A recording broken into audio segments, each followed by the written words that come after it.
Okay, so have you ever felt like, you've got this like huge GE story inside, the one that kind of like totally shaped who you are, but like trying to actually put it into words, it feels impossible. It's funny you should say that. Well, that's exactly what we're going to tackle today. Yeah. We're diving into sharing your faith journey, but like in a way that actually connects, and you specifically asked about this. Yeah. And lucky for us, we've got Dr. Patrick Briney's guide, 5 Steps to Write Your Testimony. It's going to help us out. It's so interesting you use the word huge, right? Huge story, because I think that's like a clue to why this is so powerful. We often think like sharing faith has to be about here are my beliefs and here's what I believe. But Dr. Briney really argues that it's like the most important story you can tell. Yeah. It's your evidence, not just your argument. I've always found like when people share their stories of their faith, those testimonies, they're so impactful. Absolutely. Way more than someone just telling me what to believe. 100%. Think about it. You can debate doctrines all day long, right? Right. But a story about how faith changed someone's life? Yeah. That's a lot harder to dismiss, right? Mm-hmm. Dr. Briney compares it to a personalized gospel tract. Concise, it's real, and it's uniquely you.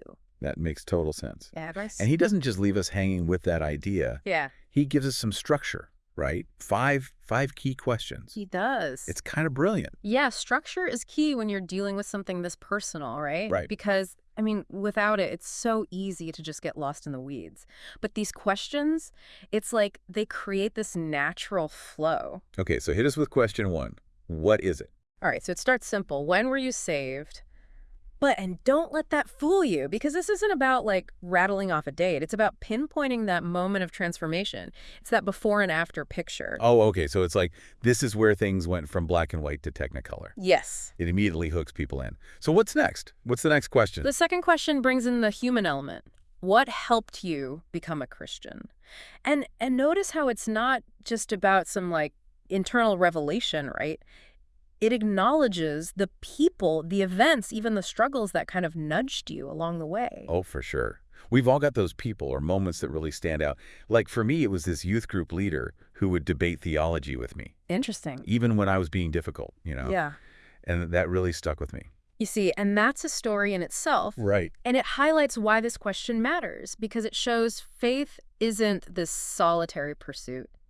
Now, where it gets really interesting is question 3. Okay. And this is where a lot of folks, they stumble. Oh, a stumbling block. Okay, now you've got me. I have to know. Yeah. What is question 3? So it's the heart of the matter, really. It's why did you become a Christian? And it sounds so simple, right? But it trips people up because it's about more than just what you believe, right? It's about those deep down reasons behind it. Oh, yeah, I can see that. Mm. It's easy to fall into like listing off beliefs like a shopping list, right? Yeah. I believe this and that and the other thing. Yeah. That doesn't really connect, does it? No, it becomes too abstract. And Dr. Briney, he talks about how this question should reveal the personal significance of your faith. Like, what need did it fill for you? Was it a sense of purpose, a sense of belonging, of peace? I think that's where the power lies. So it's about being specific, but without being like preachy. It's finding that balance between like your personal conviction and then inviting other people into. Yes, you've got it. And that then leads us to what's often like the trickiest part to actually put into words, which is, how did you become a Christian? This is question number 4. Yeah, I was going to say, this is where I imagine things could go off the rails because it'd be easy to get caught up in like rituals or doctrines. Right. But that's not really the point, is it? Not at all. And Dr. Briney, he really emphasizes keeping it focused on your internal experience. Like, what shifted for you? Was it a moment of surrender? Was it like sudden clarity? Or was it more like a gradual opening of your heart? Okay, so it's less about, I went to this church and did that, and more about, this is how my perspective on like life, the universe, everything totally changed. Precisely. It's about conveying that personal, internal shift. And don't be afraid to get vulnerable here. Dr. Briney even says clarity is key. Like, what specific action or belief, like, solidified your commitment? It's almost like painting a picture with words. Yeah. Like really letting people into that pivotal moment where it all changed. Okay, so we've got the when, the what, the why, and the how. I'm guessing question 5 is the sequel. It's got to be like, how did becoming a Christian change your life? Right. Yeah, it is about impact, but it's framed in a really, it's kind of interesting, actually. The question is, Why do you encourage others to become Christians? And like we've been saying this whole time, it's not about like suddenly you switch gears and it's like, boom, here's my sales pitch.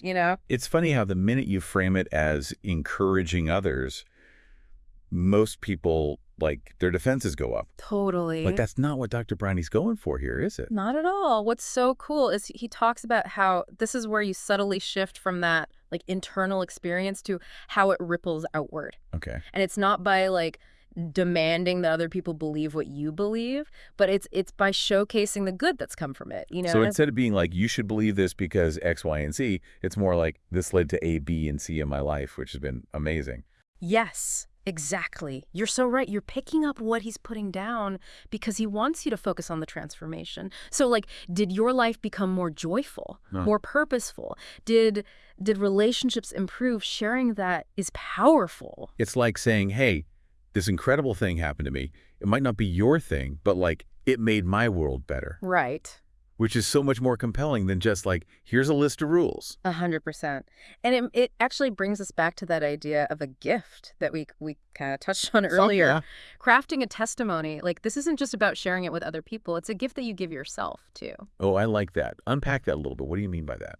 Well, just think about the process we've just walked through, right? You've dug deep into like really pivotal moments in your life. You've clarified your why. You've pinpointed the impact. Like that's powerful stuff. It reaffirms your beliefs. Sure. Yes. But it can also reveal areas you still want to explore. You know what I mean? It's like holding up a mirror to your own faith journey. Yes. And maybe you discover things you didn't even realize were important until you said them out loud, even if it's just to yourself, right? That's the beauty of it. And that process of growth, I mean, it never really ends. So to everyone listening who's like, man, I want to share my story, but you've now got a roadmap. 5 deceptively simple questions. But man, when you really dig in, they can unlock some profound stuff. Oh, yeah. And remember, it's not about being like the most eloquent speaker. It's about authenticity. It's your unique journey told your way. That's what will resonate with people. Couldn't have said it better myself.